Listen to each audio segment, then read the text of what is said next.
Chapter 11, Risk Management. On their walk home, Cleo told Kaylee about going from class to class that afternoon promoting her business.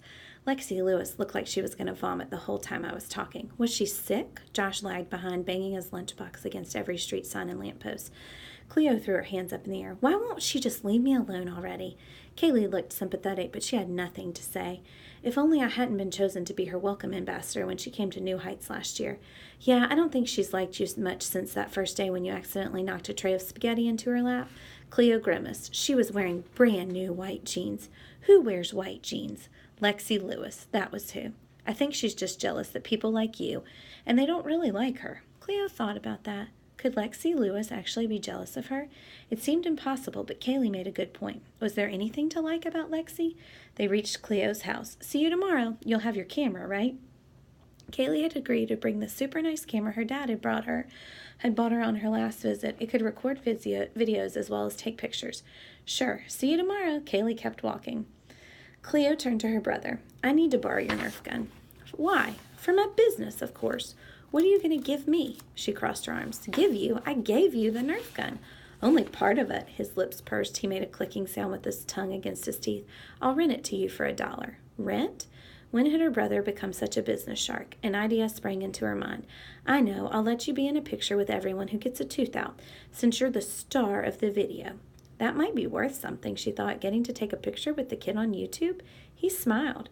Am I going to be famous? She wrapped her arm around his neck, grateful he'd moved on from the rental thing. Stick with me, kid, and you just might be.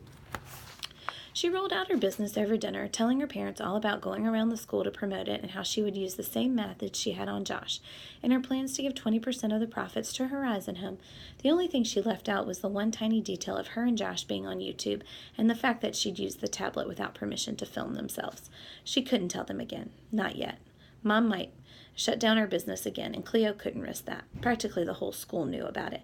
She could have dozens of customers. Mom took a deep breath. Cleo, I can tell you're excited about this, but did it ever cross your mind to check with us first before going out and telling the whole world? I'm checking with you now. No, you're not. You're telling us what you've already done. Mom looked exasperated. 2 green beans hung from Josh's lips like fangs. Julian stuck one up his nose. Josh laughed, spewing his beans and little pieces of green muck onto the tables. Boys, Mom was mad. Cleo had been laughing, too, but she bit her lip to stop. Your mom's right, Cleo, Dad said. It's always better to get us on board first. Okay, so she had mixed up the order of things a bit. Time for persuasion power. It's for school, Mom. I need to do it. For my passion project. I'm not saying you can't do it. Cleo squealed, thank you. Hold on. Uh-oh, what was the catch? Maybe we should have people sign a liability release form. A what? A form that says people can't sue us. Standard risk management. Before the boys, Mom had worked at St. Luke's Hospital, making sure the hospital wouldn't get sued. Mom, sometimes you just have to take a risk and not worry so much about it. Dad raised an eyebrow. A smile crinkled the corners of his mouth. Whatever you're thinking, you can keep it to yourself, Mom warned. No one's going to sue us, Mom. It works. You saw it. Right, Joshy? Right. Mom looked at Josh, a smile on her lips at last. Okay. Yay! Cleo jumped up and squeezed her mom. Thank you, thank you, thank you, thank you. Mom's head bobbed as Cleo jiggled up and down. But we're all going with you.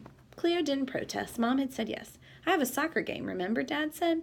Oh, right. Well, the boys and I will go then. Cleo could barely contain her excitement. She jiggled Mom some more. Thank you. Mom narrowed her eyes and bit her lip as if she were thinking. She wasn't changing her mind, was she? I have an idea.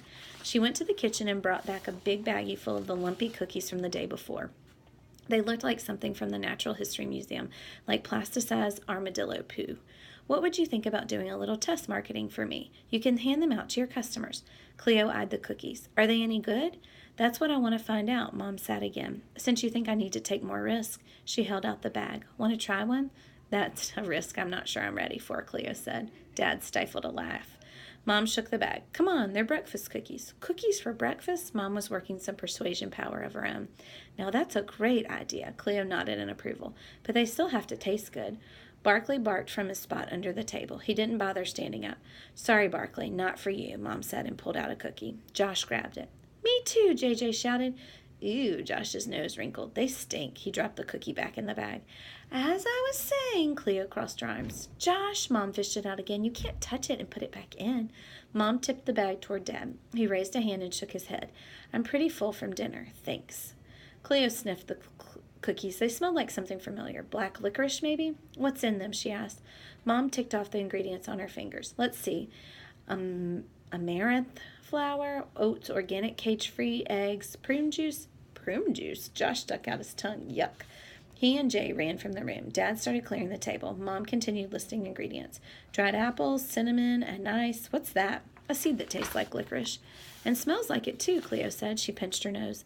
Anise is good for your digestion and your breath. A great way to start your day. That could be your slogan, Cleo said, still excited about Mom's business venture, even if the cookies didn't sound or smell very appetizing. I'll try one tomorrow, Cleo said.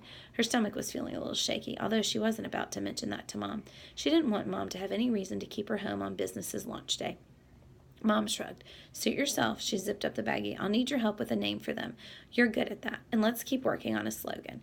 Cleo tapped her cheek. She and her mom had never brainstormed for a business together. This could be fun. How about Nikki's breakfast cookies? They taste better than they smell. Mom swatted at her. Very funny. Saturday morning, Cleo packed her backpack with everything she needed: floss, a beach towel, tacks, tape, and a big rolled-up banner with the name of her business.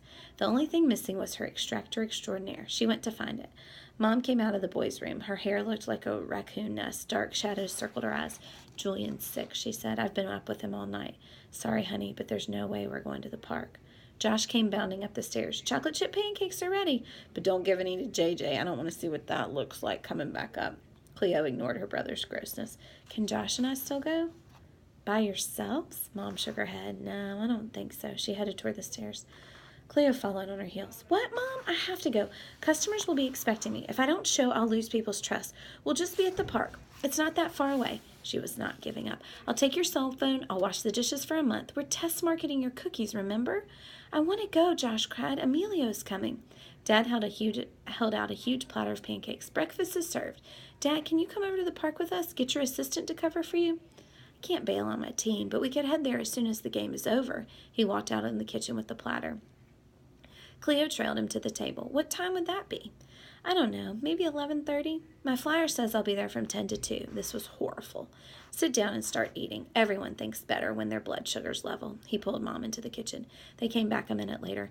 We're going to let you go on your own, Dad said, but you'll have Mom's phone and the dog with you. Barkley, lying in the living room, lifted his head. Cleo didn't think an obese dog would intimidate anyone, if that's what her parents were thinking. Plus, he was a black lab, the friendliest breed around. Now, if he sat on someone, that could do some damage. Anyway, she wasn't going to argue, whatever it took to get to the park. I'll come as soon as the game is done. Cleo beamed. Thanks, Dad. Dad kissed them all goodbye and headed out. A little while later, Cleo was still at the table, her pancakes barely touched. Normally, she'd have gobbled them, like Barkley with the avocados. Mom put her hand to Cleo's forehead. You're not getting sick, too, are you? No, I'm fine. Just ready to go to the park. She stood and swung her backpack onto her shoulders. I'll have one of your breakfast cookies later. Come on, Josh. Time to go. Josh ran into the room wearing his Dodgers hat and carrying the Nerf gun. Barkley did his best to keep up with him. Mom put the cookies in the main section of Cleo's backpack and zipped her phone into the outside pocket. She clipped Barkley onto the leash and handed it to Josh. See you when you get home. Oh, I almost forgot. Mom disappeared for a moment. She came back with a box of latex gloves and a container of gauze patches. I want you to use these. Taking risk is one thing, avoiding blood-borne illness is another. Cleo started to protest until she imagined herself wearing the gloves, like an actual doctor. Yes, gloves and gauze definitely added a professional touch. Thanks, Mom. They headed down the walkway to the gate. Don't forget about the cookies, Mom called. Don't worry, Mom. Cleo smiled over her shoulder. I can sell anything. As Dad said, she could sell teeth to a crocodile. But right then, it was time to start pulling teeth.